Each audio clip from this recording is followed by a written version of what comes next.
is this? Beyond Pink, Think Pink, Mattel? What? Are you kidding? What, Mattel? No way. No way.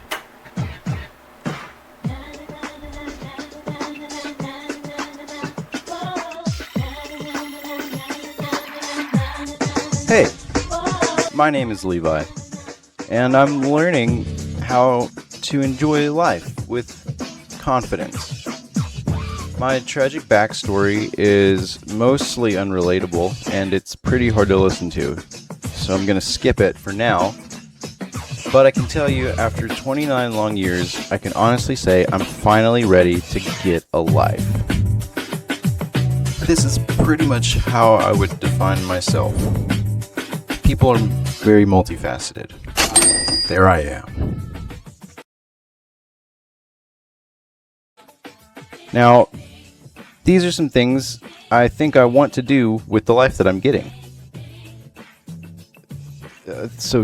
Improvised project ideas starting now go. A scripted mockumentary series, kind of like The Office, but except it takes place in a failing strip club, focusing maybe on certain dancers and clients, if you will. Okay, next, you record like an album, like of hold music, like you're on hold, and then when you release your album, you do it via a 1-800 number or a self-hosted voice automation system. So the only way that someone could listen to the album is to call the number and then listen to the whole album. You know, take that, the music distributors. Ha! Okay, improvised project idea number 3. It's feature-length film about a small group of friends that start their own public broadcasting studio, and they quickly get maybe noticed by the FCC due to the nature of the content being broadcasted. Ooh, that sounds scary. Okay. So, screenplays, feature-length film ideas that would be fun to shoot, make, write, whatever.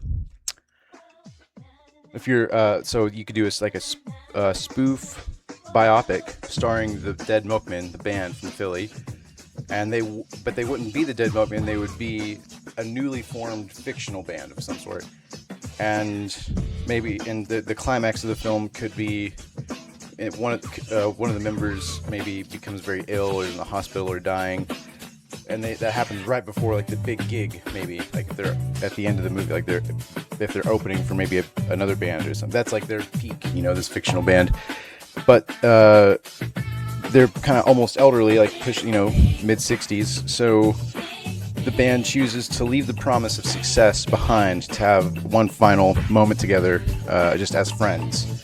And it could be a movie just about like male camaraderie and just like being there for each other, which that's a big thing I think with males these days. Can't really rely on each other as friends, and like it'd be a hilarious brom-com or bromance comedy for music lovers. I think that's a great idea, and you get to hang out with the Dead Milkmen.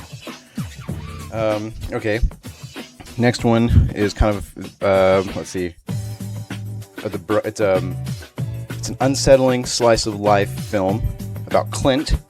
He's a brony from Oklahoma, a brony from Muskogee, and though his actions are questionable and his motives are unclear, the suspense of something almost happening builds kind of exponentially all the way through the end. Like it just never stops through the end.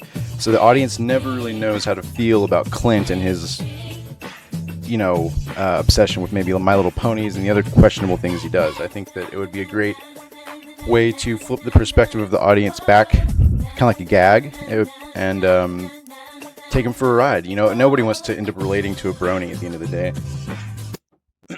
Okay, so feature-length idea number 3.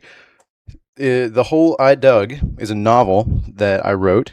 I feel like it would make a great feature film so long as the adaptation included some pieces of a normal childhood in the narrative. So finding a writing partner for that would be amazing. I often find it hard to kind of alter the truth of some personal experiences, but including more positive experiences into the narrative could serve to make the story as a whole digestible, is relatable, and kind of not seem so unnecessarily kind of harsh on the main character. But that's just my idea for that. The Hole I Dug is the novel. It's the whole thing is available. Things that I've on Amazon and for the free past on the few years website. That These are I believe in, and I'm happy to share with anybody that would like to collaborate. Let's make something interesting together. And that's the meat and potatoes of my proposal, the introduction of my proposal.